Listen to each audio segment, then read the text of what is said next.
Hi, my name is Mr. Kennedy. I'm the digital design teacher at Baldwin High School. Today I just wanted to talk to you about digital design, what it is, and give you an idea of what your student will be studying in class, and just kind of, hopefully answer any questions you may have about how things operate in our course. So let me go ahead and share this presentation.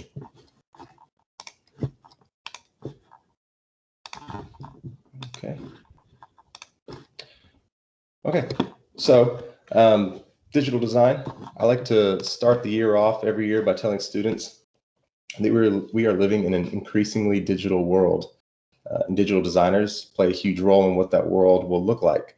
So as everybody knows, we're doing more and more things on our screens, and designers are helping to design all the elements that you find on those screens. And like I said, they play a huge role in what this new world looks like.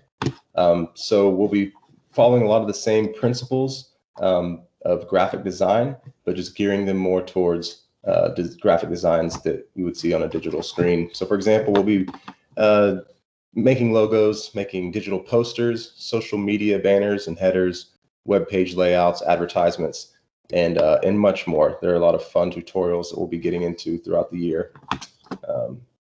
Yeah, and the students seem to really enjoy the projects.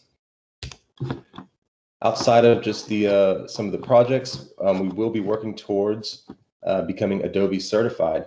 So what that means, students will take an exam at the end of the year, and if they're able to pass that exam, it'll provide them with a certificate that kind of shows that they are proficient in the software. So ours being Adobe Illustrator, it lets people know that they have the entry-level skills needed to plan, design, build, and maintain effective communications using Adobe Illustrator, essentially. Our school offers certification as well in Adobe Photoshop. These are just nice certificates that students can display on their resumes, like it says on their logos, business cards, resumes, websites. It's just a nice way to show potential employers or schools even that this student already knows what they're doing with the Adobe software. How we'll be preparing for that exam will be this series, the Adobe Learn series. It's a great resource that is a digital textbook, but it also contains a lot of videos where students can get some hands-on training in the software. And the guy who actually wrote the exam is the guy teaching them on the videos. So we'll go through these videos in class together. There will be some parts that are assigned independently in class, so it'll be a nice mixture of us kind of working through things together, answering questions along the way, and by the time they're finished with this series, I think they'll have a pretty good shot at passing that exam. Okay, so specifics, grades, turning in work, we'll start there. All work is going to be turned in digitally this year.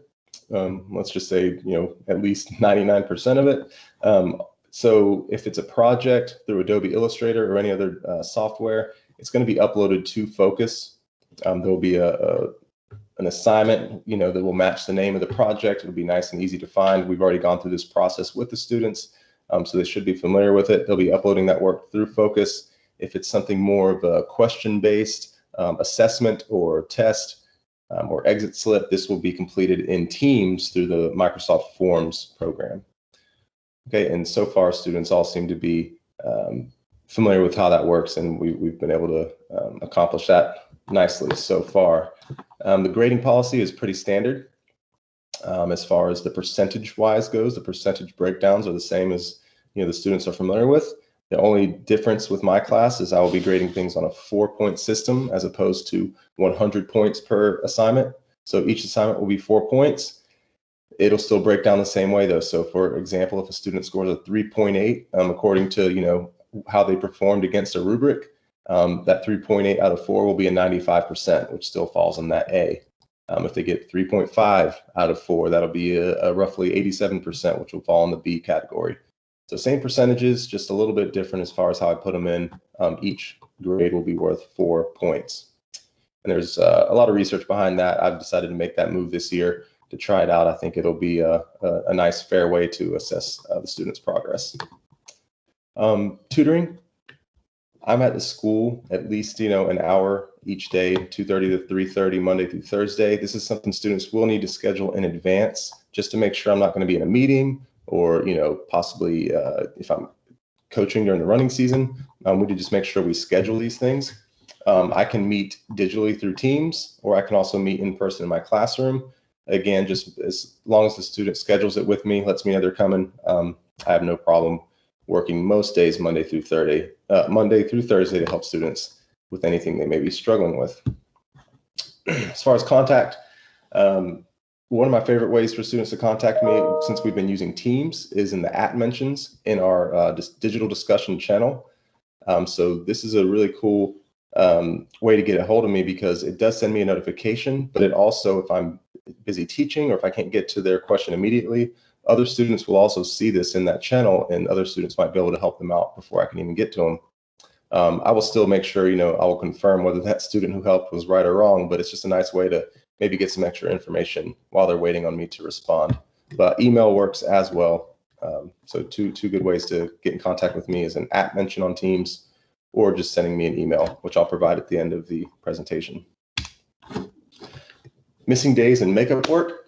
So if a student misses days is another great, feature of Teams. I post, our day's objectives and our lessons and assignments on Teams daily.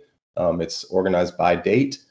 So whatever date the student's missing, they can just go to the general channel on our Teams page and find that assignment. If there are any extra specific questions, obviously the student can always email me or again go to that discussion channel and say, they may be familiar with the assignment, but they may have a question. That's another great place for them to comment, see if they can get some help from other students or again, help from me once I am able to respond to that. So Teams, again, is where students should go if they're missing any days and need to know what they missed. So as far as how long do they have to make up that work, students will have the due date extended by the same amount of days that they were absent. That's pretty much the district policy. So if the student misses 2 days, 2 days extended past the deadline is a fair time for them to get that completed. Now, if a student goes past the due date, this is going to be a case-by-case basis. I know there are some circumstances that it may call for that. That's fine. Again, the student's just responsible for emailing me or coming and talking to me so we can work that out. Also, if it's past the due date and they upload it, I don't typically go back to just search and check frequently to see if students have uploaded old assignments. So they'll need to email me and let me know that something's been uploaded to ensure that it's graded. Okay. And again, if there are ever any questions on makeup work or ways to turn in makeup work, this is something you can email me about, and I will help the student through that. Okay, so I like to just end the presentation by just showing you a few of the projects from last year that students put together. So we worked on some typography, which is pretty fun. This is just two of many really cool typography projects that these students put together from scratch using Adobe Illustrator. Here's a little, just a basic illustration. It's a little stretched out here. I didn't know the resolution is not quite as great. This looks really, really nice in person, I can assure you. Some more basic little illustrations. These things are all made from scratch in Adobe Illustrator by our students. I was really impressed with some of these. Here's some posters they put together. We put together different virtual or digital rather posters for different themes throughout the year. And I'm always updating on our school's Twitter. So lately I have been doing most of the updating on Teams, but I am going to get back into our first project just started. So once I start getting these projects in from students, I'm going to start posting new designs, my favorite designs that I'm seeing on the Twitter page as well. This is a private Twitter page, so you do have to request to follow it. I want to make sure that not anyone's following our page. But I always check the pages, make sure they look legit, and then I'll go ahead and approve you, and you can follow along so students and their family can see what everyone's working on. I like to also post fun tutorials or just design-related articles that may be interesting to the students. as we go throughout the year.